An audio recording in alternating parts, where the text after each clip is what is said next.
आरिफ की चयो over my dead body उन्हें जो मुझे लाश से साइन करो मां इन्हें के साइन न कर दोस्तों आगे बता दो मतलब छा इमरान खान जे वर्कर इमरान खान जे सदर सिग्नेचर लग इन्हें ते मुझे कारकुनन के मां फखर थे घुर्जे जने हथन में तहरीक इंसाफ का झंडा है जेके तहरीक इंसाफ का वर्कर है इतवा सभनी के सिंध जे खिलाड़ी पुटन के फखर हुजन घुर्जे त इमरान खान के वर्कर सिंध जे हकन जो सोदो न कयो सिंध सा दलाली न कई उन्हें जो मायने के साइन न कर चढ़ कभी ओचे खबर नहीं के चढ़ वारो चे होने का फैसला दे गाल करे वो दलाली करे मतलब जो बड़े सिग्नेचर करा समझो था सिग्नेचर के बस भली बता मैं बुधाया तो मैं समझाया तो तहरीक इंसाफ जो वो वर्कर के जो हो इमरान खान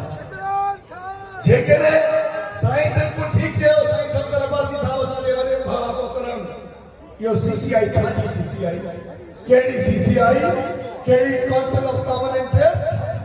फॉर्म 47 जाल सीटन जा खड़े चोर संधि में बैठा है 17 सीटन वालो यो औरतली ई पालशी ई बाशी शबाश शरीफ वजीर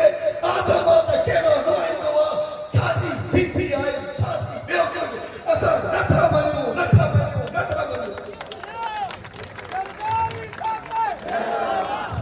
मैं एक बात बताऊं उर्दू में स्पीक है जिनको सुनाना चाहते हैं वो भी सुन लेंगे क्या अगर इमरान खान वजीर आजम होते तो कोई ये किनार मंसूबा नहीं बन सकता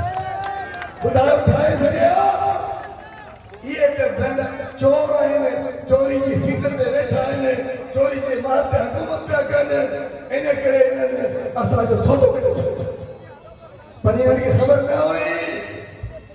इन्हें या खबर न हुई तो सिंध सुजाग की दी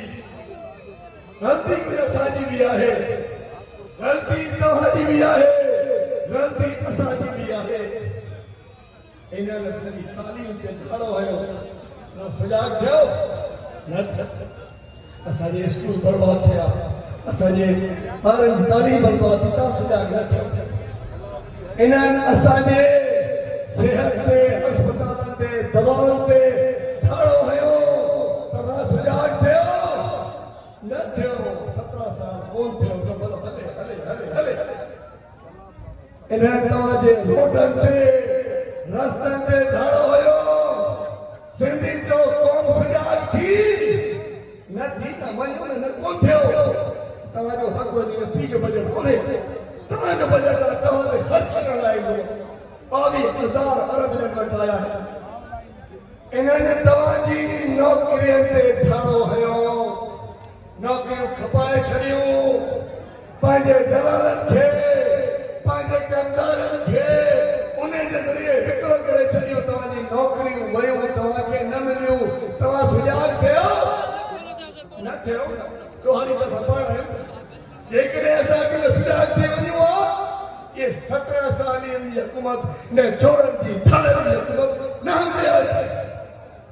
इन्होंने साजी रोड रास्ता डेवलपमेंट इन्होंने साजी अमनो मान ते धाड़ो गयो तव्हां सुजाग थियो न थियो इन्होंने चवंदा त सुखी रहिया आहिनि इन्हनि खे फ़र्क़ु ई नथो पवे अचो त हाणे वॾो धाड़ो था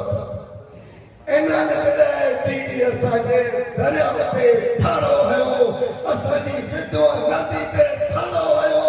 पोइ ये धरती धणी सुजाग थी आहे ये भाग्या सुजाग थी आहे इन्हनि भाग्या इन्हनि चोरनि खे दाणनि खे सुञाणे इहो वक़्तु हिकिड़े असांखे सुजाग थी वञी मां ते वक़्तु न अचे ऐं उन में मां इहो सिंधु बचाओ तहरीक जे कन्वीनर साईं ज़ैद शाह साहब ऐं इन में शामिल सब पूरी जमात